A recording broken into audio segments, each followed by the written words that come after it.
Welcome to Homes on Health, the podcast where nutrition, fitness, and hormones meet health span and science meets real life. I'm Dr. Alan Holmes, a recovering emergency physician turned expert in hormone optimization, metabolic wellness, and living life fully optimized. Each week, we dive into the tools, truths, and evidence-based therapies that help you build a stronger body, sharper mind, and more vibrant life. Whether you're curious, confused, or already optimizing, you're in the right place. Thank you for being here. Let's get into today's episode. Hello, and welcome to this episode of Homes on Health. I'm Dr. Alan Holmes. Today, we're going to dive into a condition that affects millions of people. Oftentimes, these are women. This condition is often very misunderstood, and therefore, it's oftentimes misdiagnosed and mistreated. Today, we're talking about hypothyroidism. We're going to talk about how the thyroid gland works, why people develop hypothyroidism, different types of hypothyroidism, as well as different treatment options. And we're going to touch on some recent FDA comments about thyroid medication. So my goal today is to make this clear, simple, and practical. So with that, we'll get started. So how does the thyroid actually work? Well, first of all, what is it? It is a small butterfly-shaped gland in your neck. But even though it's small, it is quite powerful. There is not a system or a process in the human body that does not have thyroid hormone involved in it in some capacity. You can think of the thyroid gland as the body's thermostat, how it burns energy. There are two main thyroid hormones that the thyroid gland makes. One is called T4. It is an inactive thyroid hormone. It's like the storage form of it. And then there is T3, which is the active form of the hormone. So T4 gets converted to T3. It's the T3 that goes into cells and does all the things that we want thyroid hormone to do. So when it's working well, you've got enough T4 around, you're converting to enough T3, and this keeps your metabolism, your energy, your brain, your heart, and even your hair and skin functioning at their best. But what happens if it's not functioning properly? So what happens when we have hypothyroidism, meaning that the thyroid gland is not producing enough thyroid hormone? In the United States, this is usually caused by something called Hashimoto's thyroiditis, which is an autoimmune disease, meaning your own immune system is attacking the thyroid gland. How does this present? The symptoms can come on quite gradually. They include fatigue, weight gain, brain fog, constipation, feeling cold or cold intolerance, dry skin, brittle nails, thinning hair. Some people even struggle with depression and low mood related to hypothyroidism. Now, here's a very important point. Even if your thyroid lab tests read normal, that does not mean you're not suffering from hypothyroidism. Some patients have many of the symptoms that I just ran through, even though the numbers read normal. And the literature can show that those patients should be treated. Because it's not just about what your TSH or your thyroid stimulating hormone shows, or what your T4 number shows. There can be other issues going on, like problems with conversion. I like to think of thyroid as there being three main types of hypothyroidism. There's one, we'll say it's primary hypothyroidism, and this is where the thyroid gland just simply isn't producing enough thyroid hormone. So this is probably the most common. This is the easiest one to diagnose.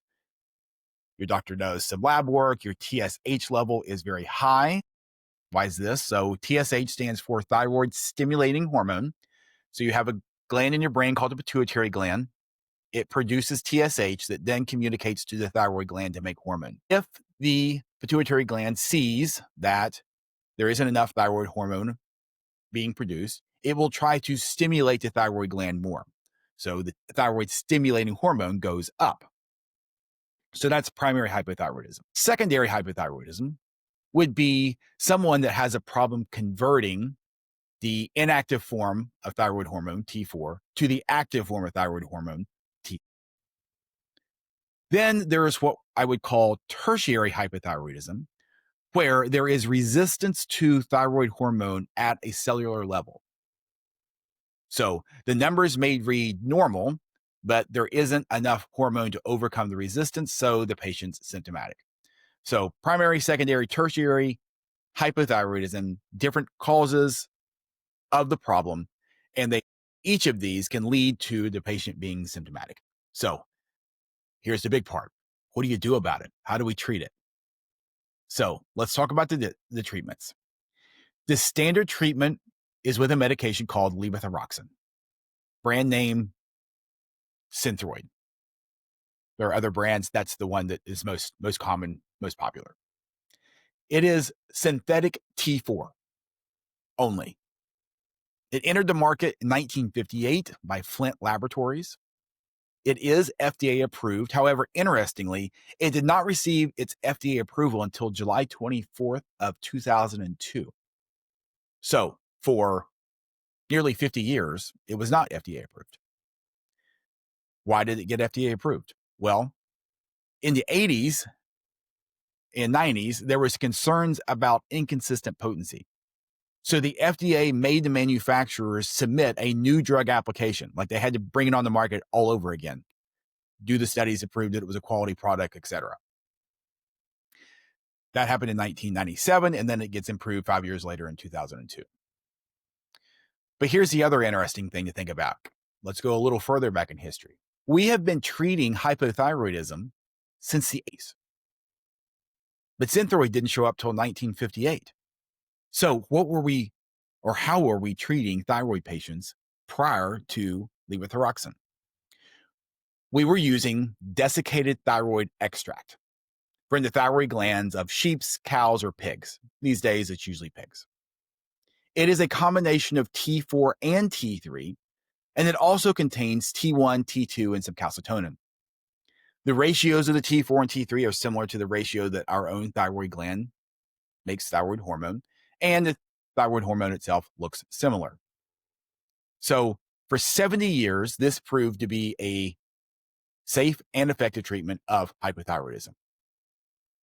There is a quote from 1963 in the book entitled The Thyroid and Its Diseases, written by two Harvard endocrinologists, that says, diagnosis of hypothyroidism having been made, the next logical step is to give thyroid extracts. The results that follow such treatment are prompt and dramatic, end quote. So again, for 70 years, 1890s, all the way up to the 1950s, we're using desiccated thyroid extract safely and effectively. Then 1958, levothyroxine or Synthroid hits the scene. The pharmaceutical industry does a fantastic job in convincing providers that this is a superior treatment to thyroid extract. Thereafter, lab tests are created. T4 in 1960, TSH lab marker developed in 1965, then T3 lab marker developed in 1972. And the treatment plan became to give only T4, because they had the understanding that the body would appropriately always convert T4 to T3 well, and that the goal of the treatment would be to get the TSH level into normal range. So patient has symptoms of hypothyroidism. They do blood work, T4 and TSH. The TSH is high, so they have the diagnosis of hypothyroidism. They're given levothyroxine or T4. And once the TSH number becomes normal, they say, we have fixed your hypothyroidism. So, seems reasonable. But what actually happened? There has been an increasing number of reports, starting in the 60s and into the 70s, where patients were complaining to their providers that their symptoms were not being resolved on the new medication, to the point they were requesting their doctors to put them back on the old medication, the desiccated thyroid, because they felt better. But their providers, as they were trained, said, nope, your TSH level is normal, your T4 level is normal, you're on the appropriate medication at the appropriate dose. So for 70 years, it went something like this. You go to your doctor and you say, I'm having symptoms of, let's say, fatigue, weight gain, cold intolerance. Sounds like that might be your thyroid. Here, take this thyroid extract. Do you feel better? I feel a little bit better. Well, let's give you more of it. Do you feel better? Yeah, I feel really, really good now. Okay, that can be your dose. Or maybe you would come back to the doctor and say, well, doctor, now when we raise my dose, I started having palpitations and I felt a little jittery and my heart was racing. I didn't feel very good. We may have you on too much medicine. Let's lower your dose. Did those symptoms go away? Yes, they went away. I feel good now. Okay, then that's your new dose. For 70 plus years, it was handled this way. Then we switch to where everything is based on following the lab numbers. So, Synthroid, despite all these patients complaining to their doctors that they don't feel better, they want their old medicine back, Synthroid has become one of the most prescribed medications in the United States. Based on some 2024 data, there is estimated 22 million prescriptions written for Synthroid each year. Now, let's be clear. For many patients, it works very, very well. These would be patients that don't have a conversion problem from T4 to T3. These are patients that would not have a resistance problem at a cellular level. So they make enough T4, they're given enough T4, it gets converted to enough T3, there's no resistance, and their symptoms go away. That's great. But some 25% of patients with hypothyroidism, a couple of studies would say maybe even up to 40%, do not have improvement of symptoms and quality of life when they're treated with just levothyroxine or T4. And they do not feel better until there is T3, which is the active form of thyroid hormone, added in. Even if the TSH level reads normal, even if the T4 level reads normal, they don't feel better. And the literature will show that TSH levels do not correlate well with symptoms, as do T4 levels not correlate well with symptoms. So what do these patients do? What's the answer for them? Well, in my opinion, the answer for them is desiccated thyroid extract. Medications like Armour Thyroid or MP Thyroid that contain both T4 and T3, as well as T1 and T2. It comes from the thyroid gland of pigs, usually these days. No, it is not FDA approved. However, it has been used to treat patients for over 100 years.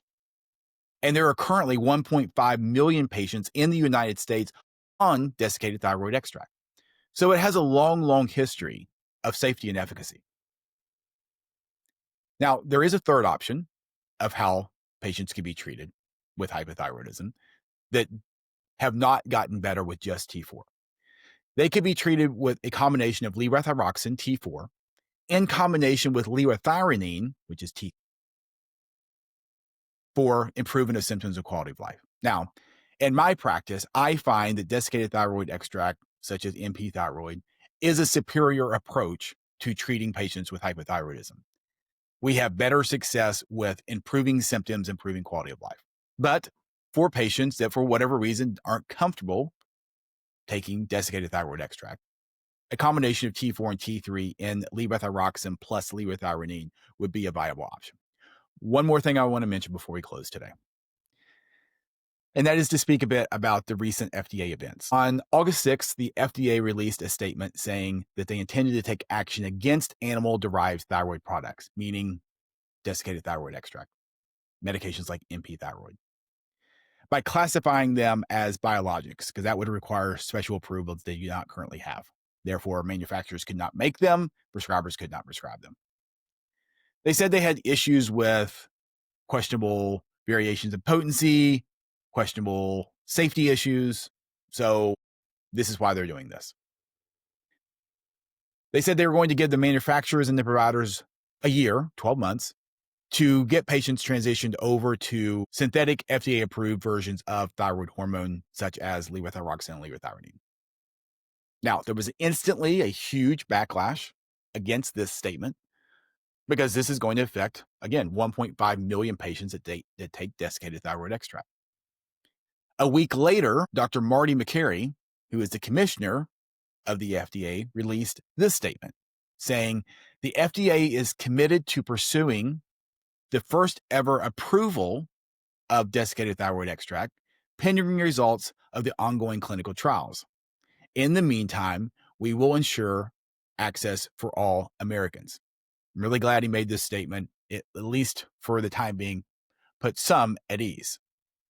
This is a really, really important issue to follow. In my view, to take away a medication that has been safely and effectively used for over 130 years makes no sense to me at all. Now, fortunately, there are currently trials going on. One of them is in phase 2 to get desiccated thyroid extract FDA approved. Hopefully, it is successful. So, with that, we'll close today. I hope you found this valuable. Here's what I hope your takeaway is. That it's not just about the numbers. It should be more about symptoms and quality of life. And that there are alternative ways to treat hypothyroidism, meaning using desiccated thyroid extract, and not just relying on the most commonly prescribed typical medication of levothyroxine or Synthroid. So if you think you have hypothyroidism, you should have this discussion with your doctor, and you should share with them your symptoms. And I hope that your provider will listen to your symptoms, that will not just base all the decisions on what the lab tests show, that they won't just tell you, well, your labs are normal, but they'll have the longer conversation trying to get at the root of the problem and knowing that there are treatments that can successfully and safely improve your symptoms and quality of life. And if you do have the diagnosis of hypothyroidism, that just getting the numbers normal may not be enough. And remember, you're not alone, because I said the literature shows at least 25%, if not more, of patients that are treated with T4 alone do not have improvement of symptoms and quality of life until T3 is added. So with that, I hope you found this useful. I hope there were some takeaways for you. If you know someone that may benefit from hearing this message about thyroid because they're having their own struggles, whether it's a friend or a family member, please share this episode with them. And please subscribe so you don't miss all the future episodes. Really appreciate your time and your trust in listening to this information in this podcast. It really means a lot to me. Until next time, here's to living life optimized.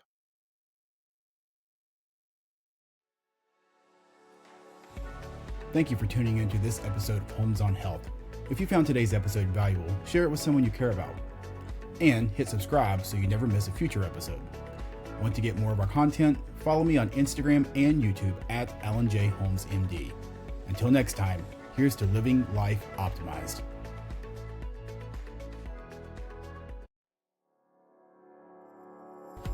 This podcast is for general informational purposes only and does not constitute the practice of medicine or other professional healthcare services, including the giving of medical advice, and no doctor-patient relationship is formed.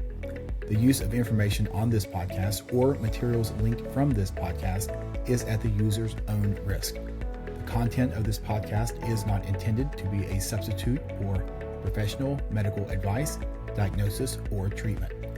Users should not disregard or delay in obtaining medical advice for any medical condition they may have, and should seek the assistance of their healthcare professionals for any such conditions.